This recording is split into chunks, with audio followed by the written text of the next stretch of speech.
conference. I thought people would go, Conor was being ridiculous. He was over the top. It's what he does, man. It's literally what he does. We've seen him take belts from Jose Aldo. We've seen him win the fucking giant mink coat.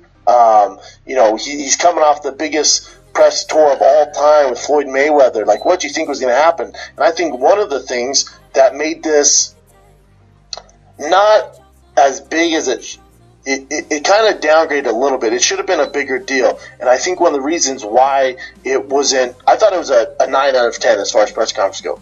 Entertaining, we're all talking about it, did its job. Would have been a 10 out of 10 if you had a live crowd. Yeah, for sure. Because as Conor, as an entertainer, imagine being an entertainer and not having any feedback. So you don't know, do I keep sticking with this? Is this working? Is that not working? Are they having a reaction from this? So I think the UFC...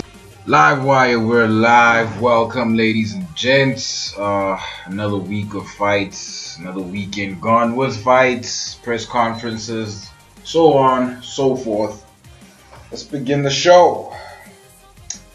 Shout out to B. Schaub, Brendan Schaub, Chin, Below the Belt, huge fans. I checked out the press conference, and this is where I go left from Brendan Schaub. Why? I don't agree with him, man. I really don't agree with him here. This again, I don't buy into the Conor McGregor hype. Simply because, I have my own judgments about that guy and his quote-unquote MMA career. Why it took so long for him to fight a 5-star grappler like I was about to say Tony Hinchcliffe. Shout out to Tony Hinchcliffe. Tony Ferguson. To fight a grappler like Tony Ferguson, like Khabib. I don't know why it took so long, right? But now that the moment is here, we can properly analyze what it is. Is it me, or was Conor McGregor a little too nervous? He was so nervous that every single thing he was saying wasn't convincing. See, if you analyze every single moment that Conor McGregor was a 5-star trash talker, he was convincing. Even in the Mayweather scenario, he was convincing. Though be it we all knew he was never going to win. Listen, man, I don't care if you're an MMA diehard. I don't care if you're a boxing diehard. If you analyze the optics of that match, Floyd and Conor, you knew Floyd was going to win. But the trash talking was so impressive from Conor McGregor that for a while, for just a little bit, for just a blink of a moment, man, you figured that this man might have a shot.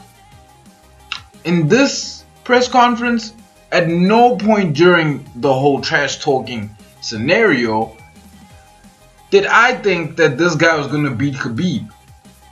I really don't, man. He's not even convincing to his own fans. If you check the comments of that whole press conference, the only person who he convinced about the mental warfare was Dana White. Dana White buys into that all day, every day. Why? That's his cash cow. That's his Canelo Alvarez. That's his sun, moon, and stars, right? Well, Dana, you're going to have to look for a new superstar, man. Because what Khabib is going to do to that man is going to be borderline abuse. Honestly speaking, man, for a trash talker to not even be at the height of trash talking in a scenario where the trash talking is relevant, I don't know. But back to Brendan Schaub. Yeah, now I get why they did that, because you don't want to risk any, having the Russian fans there and the Irish fans there, and you don't have any fights break out because there's animosity. There's a real animosity between these two gentlemen and between their following. So you don't want to risk any of that. However, I thought they made a mistake not having a live crowd there. As Conor, as entertainer that he is, you need that vibrant, you need that crowd to bounce off of. And also, Conor McGregor, amazing looking suit. Love the tailored suit. Don't sleep on Khabib's Montclair. There is one thing that I am purely convinced in. I don't think Conor McGregor is talented enough to take on Khabib and come out the other side as any form of a champion. I really don't. The fact that the UFC has consistently given Conor McGregor fights that absolutely, match Conor McGregor perfectly, to me it proves that they don't necessarily have faith in him as a fighter. They have faith in him as an entertainment entity, right? Stay tuned for what I have to say about Conor McGregor and his talent level compared to any other champion within not his weight division, but any other champion who shared the spotlight with him as champion in other weight divisions. Let me know what you guys think. Like, comment, subscribe, and I'm out. So this is a big deal for Asians around the world. That's huge. This movie, Crazy Rich Asians, it's top of the box office right now. It was a book too, right, Chin? Yeah. Did you guys read the book? Nah. It's about time Asians had a movie. This is the first time, right? There was a take it easy. Rush Hour 1, Rush Hour 2. Big Trouble in Little China. Brandon, that was one Asian guy. Brandon, that was one Asian guy. Rumble in the Bronx. That was one Asian guy. Rumble in the Bronx. Listen, everyone listen.